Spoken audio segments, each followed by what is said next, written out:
Avec 27 voix en sa faveur, Elisabeth Morin est donc devenue ce matin la nouvelle présidente de la région Poitou-Charentes. Une passation de pouvoir avec le Premier ministre Jean-Pierre Raffarin, présent ce matin à l'hôtel de région. Elisabeth Morin devient ainsi la 4e femme à présider une région en France. Revenons tout de suite sur cette élection, une élection suivie par Franck Leroy et Dominique Herbeau.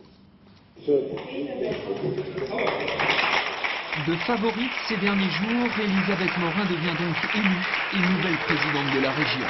Un seul tour de scrutin aura suffi pour écarter les 2 autres candidats présentés par les groupes socialistes et communistes.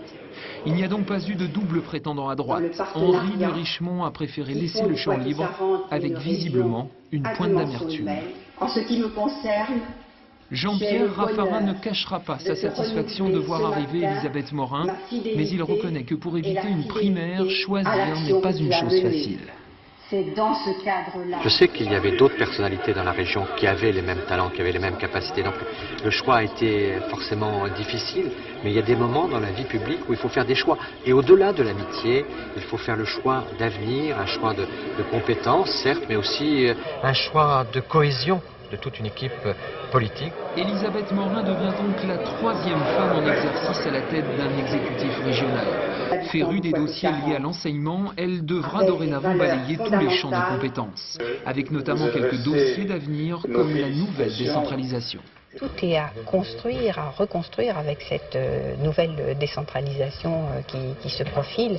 Et on voit bien que sur des chantiers qui étaient dans la région Poitou-Charentes déjà prioritaires, comme l'enseignement professionnel, on a là un champ d'expérimentation déjà très largement travaillé dans notre région.